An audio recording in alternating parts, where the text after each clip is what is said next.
aula 17 de Filosofia do Direito, primeira parte da lei. O que a gente tem visto até agora? Né? Que o direito tem três... O direito se define pela forma, se conhece pela forma, se expressa como forma. Né? Ele se expressa e se manifesta através das formas externas. Quando a gente pergunta, onde é que está escrito isso? Significa, olha, a tua pretensão tem que ser sustentada em cima de uma forma externa. Tá na lei, está na jurisprudência, está na doutrina, é uma norma, é uma decisão, uma instituição próprias da nossa ordem jurídica, do nosso sistema. Tá? Então, a forma externa. E a gente viu as formas internas, mas, claro, a gente recorre às formas externas com que objetivo? Bom, para fazer justiça no caso concreto, tá bem? Ou seja, nas relações que as pessoas estabelecem na sociedade. Nem todas as relações são relevantes para o direito. Três são particularmente relevantes, né? A relação de reconhecimento, reconhecer outro como sujeito do direito, ou seja, estando como eu submetido ao direito e somente ao direito. As relações de distribuição, né? Toda a vida social implica algum tipo de distribuição de bens, de encargos, a justiça distributiva. E depois a justiça comutativa, que trata das relações bilaterais, voluntárias e involuntárias entre as pessoas. Mas agora nós vamos começar com as formas externas, né? Nós vamos começar com a lei, depois a gente vai ver a decisão e a instituição, tá bem? Então agora começamos com a primeira forma externa, uma forma pública, né? O modo pelo qual o direito se torna públicos do povo, né? Do populus. Vamos ver o conceito de lei, então. Aqui uma definição do Hayek, né? Do Friedrich von Hayek, todos conhecem, né? Um pensador libertário, prêmio Nobel de Economia, mas era um filósofo do direito também, formado em direito. Tem um excelente livro esse, The Constitution of Liberty, né? Traduzido em português como Os Fundamentos da Liberdade. Puramente é um dos grandes livros de filosofia do direito do século XX. E ele diz o seguinte: a lei, na sua forma ideal, pode ser descrita como um imperativo válido universalmente, dirigida a destinatários anônimos e que abstrai de qualquer circunstância particular de tempo e lugar. Vejam, uma pura forma externa, né? O imperativo válido universalmente, vale para todos. Dirigida a quem? Para fulano, beltrano? Não. Tá? Dirigida a destinatários anônimos. Todo aquele que cometer um crime, ou todo aquele que adquirir um imóvel, ou todo aquele que transferir um automóvel, tá? E que abstrai de qualquer circunstância particular de tempo e lugar. Não diz aqui ou lá, tá? Em princípio, é válido em todo o território nacional e todas as pessoas que estão no território nacional. Aqui tem uma frasezinha do Rousseau, tá? Eu não estou seguindo uma ordem cronológica aqui, né? Eu estou seguindo uma ordem mais lógica. Né? Primeiro eu peguei a definição de lei do Hayek e agora eu estou tratando aqui a definição da lei geral e a missão da lei, a função da lei, né? Que agora vai referir o Rousseau. O Rousseau diz assim: as leis não são propriamente mais do que as condições da associação civil. Isso é uma definição fácil de gravar, né? As condições da associação civil. Como é que eu posso viver em sociedade? Bom, pela lei. O José Reinaldo Lima Lopes sempre lembra, né, que a gente confunde, principalmente nos trópicos, né, a liberdade natural com a liberdade civil. Olha, a liberdade natural, ou a faculdade de fazer o que se deseja, isso é próprio do estado de natureza. Quando eu entro no estado civil, ou, né, como eles chamavam, né, ou como o Rousseau chama, na associação civil, eu tenho que viver segundo leis. A minha liberdade não é mais a liberdade natural, é a liberdade civil, é a liberdade das civitas. E a liberdade das civitas, ela consiste, né, como vai dizer o Montesquieu, né, liberdade é fazer tudo aquilo que as leis permitem. A liberdade só é possível na legalidade. No Brasil, a gente tem pouca legalidade. Significa que a gente tem pouca liberdade. Tá? Por que a gente não pode caminhar de noite na rua? Porque tem gente que não obedece à lei, tá? Que manda respeitar a pessoa e a propriedade do outro. Tá bem? Então, as leis são as condições da associação civil. Se tu quer viver numa civitas e não na barbárie, tu precisa da lei. Agora tem uma frase aqui do Madison, do federalista. Olha que interessante que ele já vai falando das características da lei, né? Porque nós vamos entrar nisso, né? Nós vamos trabalhar em cima do Lon Fuller, acho que um autor que vocês já viram lá na introdução ao direito, né? Retomando aqueles 8 elementos que são os elementos estruturais da lei, são os elementos formais da lei, né? Que configuram a lei como uma forma externa, uma forma pública do direito. E o Madison já adianta alguns desses elementos que depois o Fuller vai trabalhar. E nós não vamos trabalhar só com Fuller, tá? Nós vamos colocar outros autores também. Mas aqui já serve como exemplo, para mostrar que essas 8 desiderata são de domínio comum, tá? Tanto que nós vamos colocar ali alguns autores falando dessas características formais do direito, como a generalidade ou a prospectividade, por exemplo, tá? Que autores das mais variadas escolas filosóficas, tá? Como Tomás de Aquino, um justnaturalista clássico, o Hobbes, um justnaturalista moderno, talvez pai do positivismo jurídico, e o Hayek, um libertário, né? A cada expressão ou a cada característica nomeada pelo Fuller, nós vamos mostrar que já estava presente como uma característica da lei nesses autores. Autores que viveram em épocas diferentes e com matrizes filosóficas diferentes. Mas é impossível que eles vivam em sociedade, ou façam alguma doutrina sensata acerca do direito, sem ver que as leis têm que ter essas características e não outras, tá? Então, vamos com o Madison, que é um dos primeiros também que já menciona essas características formais da lei. Pouco valerá ao povo que as leis sejam feitas por pessoas que ele próprio escolhe. Ou seja, pouco valerá a democracia se as leis forem tão extensas que não possam ser lidas. A gente vai ver que um dos requisitos da lei, né, que coloca o Fuller, e colocam todos, é a clareza. Tá, eu elegi o legislador, mas ele fez uma lei que eu não consigo cumprir de tão extensa que ela é. Ela não é clara para mim. Então não me adianta, eu não consigo viver sob a lei. Ou tão incoerentes que não possam ser compreendidas. Né? A gente vai usar um termo talvez um pouco mais técnico, de inconsistentes, né? Leis contraditórias.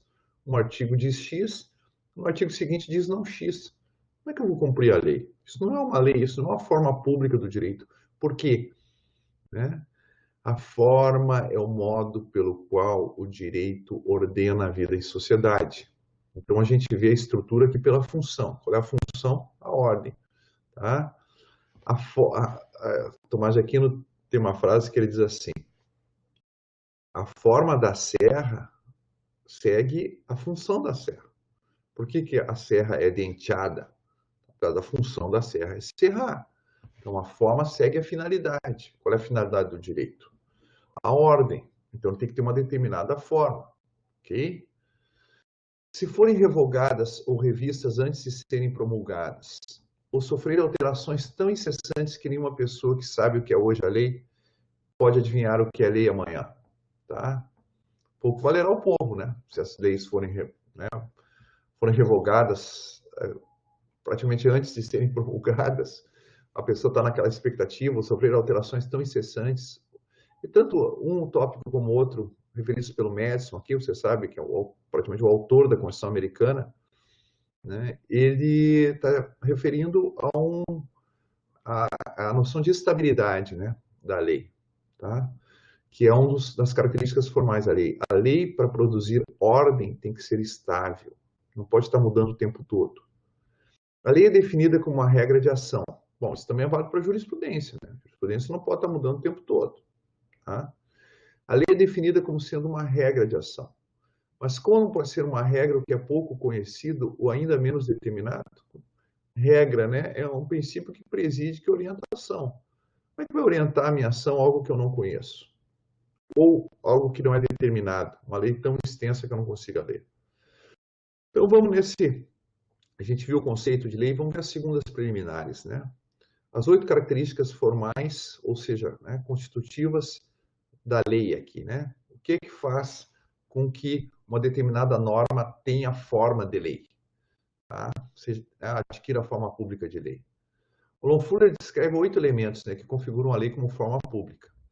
Ele as denomina como desiderata, né? É algo que a gente deseja, porque esses requisitos eles se realizam em graus, né?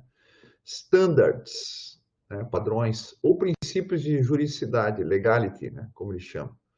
Como é que algo que se apresenta como lei pode ser compreendido, interpretado e aceito como lei? Só seguir certos princípios. Né? São 8 que ele coloca. Os desiderata são como aquelas leis, diz o Fuller, respeitadas por um carpinteiro, o qual quer que a casa na qual trabalhe dure e sirva ao propósito daqueles que vivem nela. Se uma casa não cair, o carpinteiro tem que seguir alguns padrões, tem que seguir alguns standards de construção. Tá? Se você quer que a lei produza, ou seja, se quer que a casa sirva como moradia para as pessoas, porque essa é a função dela, então você tem que seguir certos padrões. Você quer que a lei seja cumprida, que produza ordem, tem que seguir certos padrões, tá? Os princípios da juridicidade. E ele vai dizer o seguinte: devo desculpar-me pela insistência sobre uma tese tão óbvia, como aquela qual, segundo uma mínima aderência aos estándares, a esses 8 princípios, é essencial a eficácia prática do direito, se esse ponto não fosse frequentemente ignorado. O direito não vale como direito, ele não funciona como direito, ele não existe como direito, a não ser na obediência desses princípios, principalmente o direito legal, né? O direito que se manifesta na forma da lei. O conjunto dos desiderata, vai dizer o Fuller, não é qualquer coisa acrescentada, justaposto ao poder do direito, mas é uma condição essencial desse poder mesmo. Cara, o direito não será efetivo. Como é que pode ser efetivo um direito que é inconsistente? Tá? Se a norma diz fulano deve pagar e fulano está isento da taxa, o que significa cumprir a regra? O que significa orientar-se por essa norma? Não é uma norma, tá? Não pode se apresentar como uma lei porque não produz ordem. Se se aceita tal conclusão, a primeira observação que precisa ser feita é que o direito é uma pré-condição do bom direito. Tá? Para eu poder julgar uma lei, eu preciso compreendê-la. Para ela poder ser compreendida, ela tem que seguir tem que seguir o desiderata da clareza, ou da consistência, etc. Tá? Até para dizer que uma lei é ruim, ela já tem que ser lei. E para ser lei, ela tem que seguir esses desiderata. De novo, por que eu estou colocando também Tomás de Aquino, Hobbes e Hayek na barra? Para mostrar para vocês que o que o Fuller está dizendo não depende dessa ou daquela escola filosófica. Qualquer pessoa sensata, tá? Que viva sob o direito, vai ter que reconhecer isso. Faz parte da definição de lei que ela siga esses 8 critérios. Tá? Se eu entendo que a função do direito é produzir ordem, e não controle, e não dominação, e não arbítrio. Tá?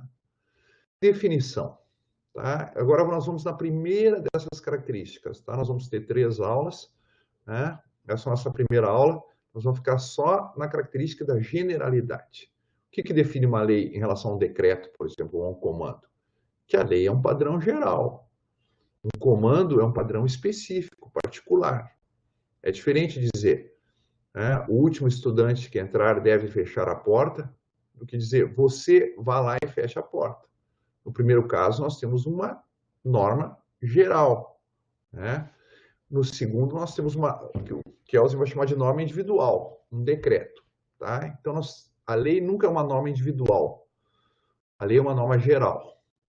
Então, a primeira exigência de um sistema, Fuller, né, que queira sujeitar a conduta humana ao governo de regras, é que existam regras. Isso pode ser explicado como exigência de generalidade. Tá? Se eu quero produzir ordem entre pessoas que são diferentes, eu tenho que ter padrões gerais, que abstraem algumas coisas, as diferenças, e determine o que é comum a todos.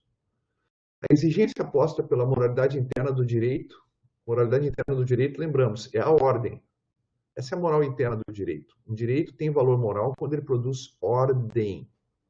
Tá? O primeiro direito humano é o direito, com D minúsculo, direito subjetivo, é o direito right ao direito, ao law, ao direito objetivo. Mas só existe direito objetivo quando existe um fenômeno social que produz ordem. Então, a exigência posta pela moralidade interna do direito é que existam regras justas ou injustas. Só produz ordem quando tem regra.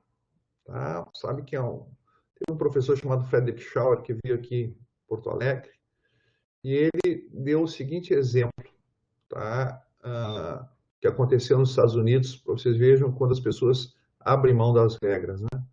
Ele disse que tem um estado lá, Montana, em que se decidiu abolir regras de velocidade, de limite de velocidade.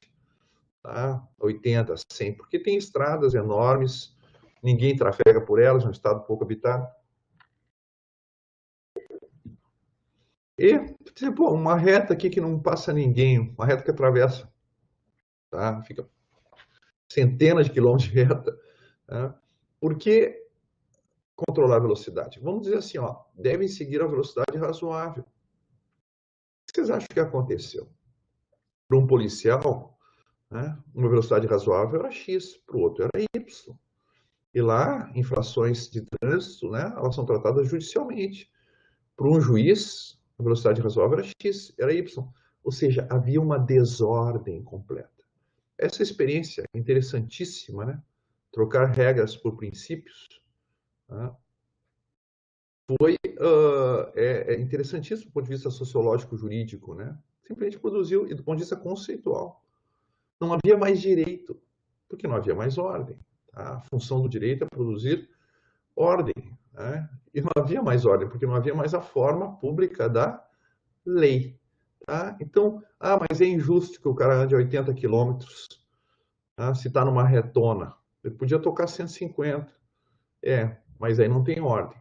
Então, é melhor que exista uma regra, mesmo injusta, para todos, né? Não pode ser uma regra discriminatória, uma regra má, né?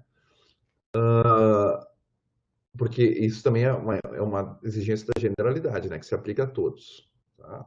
É melhor que exista uma regra que diga que 80 quilômetros do que não existe regra nenhuma. O controle das ações dos cidadãos é feito não por diretivas específicas, mas por regras gerais, expressão do princípio de que casos iguais devem receber tratamento igual. Passou dos 80, multa. Você também passou dos 80, multa. Casos iguais devem receber tratamento igual. O que estava acontecendo? Né? No fundo, não era uma substituição de regra por princípios, era de normas gerais por normas individuais. Cada juiz e cada policial fazia sua norma. E isso não produz ordem. Então, eu preciso da generalidade, tá? Como um elemento, né, definidor do padrão. Ou seja, eu preciso que existam regras. Né? Lembrando, né, a gente vai citar daqui a pouco o Wittgenstein novamente, né? A regra implica em igualdade, ou seja, ela implica a existência de uma classe que eu possa inserir mais de um caso. Tomás de Aquino. Se houvesse tantas regras quanto são as coisas regradas, cessaria a utilidade da regra, que é permitir que muitas coisas sejam conhecidas a partir de uma só. Agora, eu conheço, tá? A partir da regra que diz que é 80 km por hora, eu conheço uma infinidade de casos. O cara está 70, está 75, está 60, está dentro da regra. O outro está a 120, 110, 150. 30 casos estão a 150, 50 casos estão a 110. Eu conheço vários casos, posso apreciá-los, posso avaliá-los a partir de um único padrão. Tá? E aí eu produzo ordem. E assim, diz Tomás de Aquino, nenhuma seria a utilidade da lei se fosse estendida a só um ato. Claro, né? Lembro, né? A lei foi instituída para ordenar a vida humana. Tá? Ela não consegue ordenar a vida humana se ela não for um padrão geral, tá? Que permita subsumir vários casos sobre uma única regra. Hobbes. As leis são julgamentos ou sentenças gerais do legislador. Para o Hobbes também é uma característica da lei a generalidade. Hayek. Eu vejo um absolutista, né? Um partidário do Estado absoluto, Hobbes, e Hayek, um partidário do Estado mínimo. Mas quando se trata de definir o que é uma lei, os dois não vão errar. As normas formais, que a gente pode colocar aqui as normas gerais, né? Indicam antecipadamente que linhas de ação o Estado deverá adotar em certas situações, definidas em termos gerais. Olha aqui, ó, em termos gerais, sem referência a tempo e lugar, nem indivíduos em particular. O que é tão odioso nesses privilégios tributários, nessas isenções, nesses subsídios, né? Porque são referidos a indivíduos em particular. tá bem? Isso que é odioso, né? Não nos trata com igualdade, que vai entrar agora, né? Então, faz parte do direito formal, como ele diz, ou seja, né, um direito de uma lei que tem a forma externa, a forma pública de lei, né? Ou seja, uma norma, uma lei que se apresente e seja tal, seja uma lei, ela deve ser geral. Quais são os valores da generalidade? Eu vou dizer, não, mas a generalidade é uma característica lógica, mas não tem nenhum valor, não há nenhum motivo moral para a gente ter a generalidade. Há motivos morais. Se é que não bastou para vocês a própria ordem. Igualdade. Né? Lembrando que a gente já citou Wittgenstein, né? O uso da palavra regra está vinculado, entrelaçado com o uso da palavra igual. Né? Só pode ter igualdade, né? A igualdade depende da existência da regra, uma vez que nós somos diferentes, né? Somos iguais como fins, como pessoas, mas no mais somos totalmente diferentes. Né? Como é que eu posso regular? Como é que eu posso ordenar a vida em sociedade? Bom, aí vem o Jhering, o grande jurista, né, alemão do século XIX, que ele diz assim: o caminho pelo qual todo direito persegue e deve perseguir a igualdade é a generalização, isto é, a formação de classes. Como é que eu torno os alunos, os estudantes iguais? Eu digo, olha, todo estudante deve entregar um trabalho tal dia. Tá? Bom, se você, estudante, entregou o trabalho naquele dia, você não está sujeito às punições e está garantido a tua recompensa. Tá bem? Isso é tratar como igual. Professor, eu também entreguei no prazo e ainda assim eu tive desconto na minha nota. Bom, então estou tratando de modo desigual, porque a regra não faz essa distinção. Tá? Então, como é que eu posso tratar as pessoas com igualdade? Através da formação de classes. Tá? Está fora de discussão, né, que a função igualizadora da lei depende da natureza de norma geral. Tá? Que tem, agora Norberto Bobbio, que tem por destinatário não só o indivíduo, mas uma classe de indivíduos, que também pode ser constituída pela totalidade dos membros do grupo social. Uma norma individual se dirige ao indivíduo, uma norma geral se dirige a uma classe de indivíduos, os estudantes, os professores, os juízes, os promotores, tá? Os funcionários. Né? Também, claro, essa generalidade pode ser, né, todo brasileiro, tá? A totalidade dos membros do grupo social, isso também é uma classe, né? Os brasileiros. Exatamente por causa da sua generalidade, uma lei, continuou Bobbio, seja ela qual for, independente, portanto, do conteúdo, não consente, ao menos no âmbito da categoria dos sujeitos aos quais se dirige, os seus destinatários, nem o privilégio, isto é, a medida em favor de uma só pessoa, nem a discriminação, isto é, a medida em desfavor de uma só pessoa. Tá? Nós vamos voltar aqui, né? Agora com Hayek. Tá? Mas ali faz uma distinção, professor. Né? Fala assim, os estudantes que estão doentes, ou as pessoas há mais de 65 anos. Bom, eu não posso fazer uma norma, tá, a favor de uma só pessoa, nem a discriminação. Isso é a medida em desfavor de uma só pessoa. Mas como é que eu diferencio quando é em favor de uma só pessoa? Ou como é que é privilégio ou discriminação? Mas vamos começar com essa definição. Né? O privilégio é favorecer uma só pessoa. Discriminar é desfavorecer uma pessoa ou um grupo de pessoas. Vamos ver, sabendo que nem sempre as classes são tão gerais que não façam distinções no seu interior, tá? Vamos ver o seguinte, como é que a gente pode excluir, né, e garantir o valor da igualdade contra a discriminação e o privilégio. Então, o Hayek vai dizer o seguinte: as distinções não são arbitrárias, nem sujeitarão um grupo à vontade dos outros, se forem reconhecidas como justificada tanto pelos indivíduos pertencentes ao grupo quanto aqueles que não pertencem a ele. Se eu digo assim, olha, a vaga de estacionamento para pessoas com mais de 65 anos. As pessoas que estão dentro desse grupo aceitam essa regra? Aceitam. E as pessoas que não estão fora desse grupo aceitam essa regra? Sim, aceitam. Tá? Bom, então essa distinção, mais de 65 anos, não é arbitrária. Ela nem criou um privilégio, nem provocou uma discriminação. Quando a distinção é apoiada somente por aqueles que fazem parte do grupo, trata-se evidentemente de privilégio, né? Quando só eles aceitam, tá? E os outros não aceitam esse tratamento, uma isenção tributária, por exemplo, tá? Um super salário, né? Só a pessoa aceita e os outros não aceitam, então é privilégio. Ao passo que, se for apoiado somente por aqueles que estão fora do grupo, tratar-se-á de discriminação, né? O caso da Rosa Parks em Montgomery, né? Tá? Que desencadeou o movimento de direitos civis. Tá? Os negros devem se sentar nos bancos de trás do ônibus, mesmo que hajam bancos vagos na frente. E a Rosa Parks, corajosamente, né, se recusou a obedecer essa lei, entre aspas, discriminatória. Por quê? Porque aquela que estava dentro do grupo, tá, dos negros, não apoiava essa norma. Só era apoiado por aqueles que estavam fora do grupo, que eram os brancos. Bom, então é discriminação, tá bom? Então vocês têm um critério aqui, né, que o Hayek explicita para nós, né, para diferenciar quando a lei faz uma distinção e parece então quebrar a generalidade e a igualdade, se essa quebra da generalidade e igualdade não implica nem privilégio nem discriminação.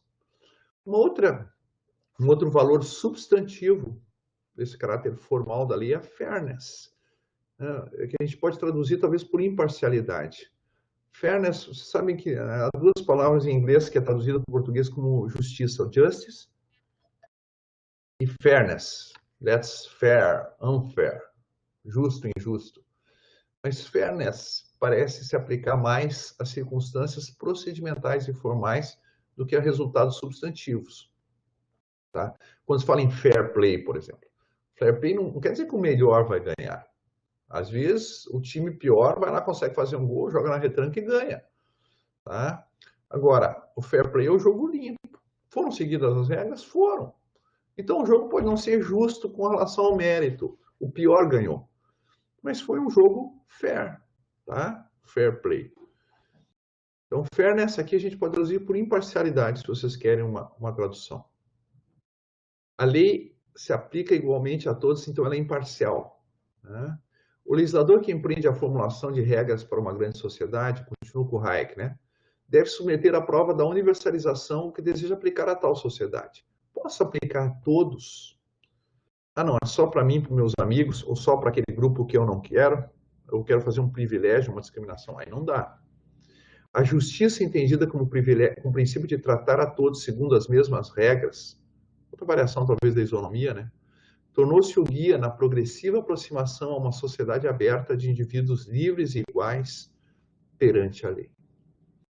Qual é o projeto da sociedade, né, que se concebe como uma sociedade aberta de indivíduos livres e iguais? Né? A gente falava na comunidade dos livres e iguais. Do ponto de vista estritamente jurídico, da generalidade das leis, é tratar a todos segundo as mesmas regras para as mesmas pessoas.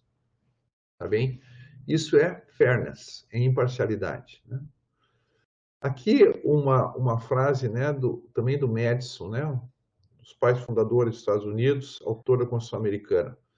Ele diz assim, ó, como é que nós vamos garantir que os nossos representantes no parlamento não façam um monte de besteira?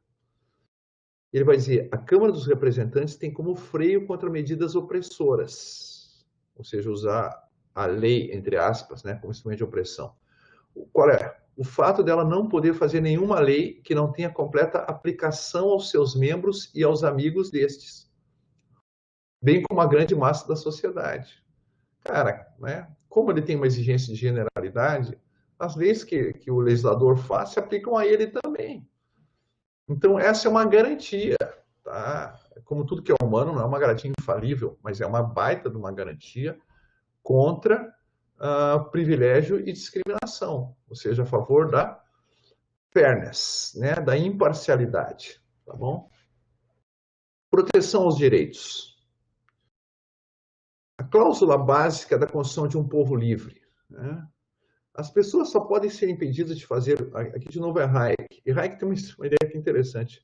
É só uma provocação para vocês. Ele acha que, vejam, um libertário, né, alguém muito cioso dos direitos dos indivíduos, mas ele vai dizer que a Constituição de um povo livre poderia abolir, the Constitution of Liberty, né? A Constituição da Liberdade poderia não abolir, poderia prescindir de uma lista de direitos. Vocês imaginam isso? Uma Constituição sem uma declaração de direitos feita por um libertário.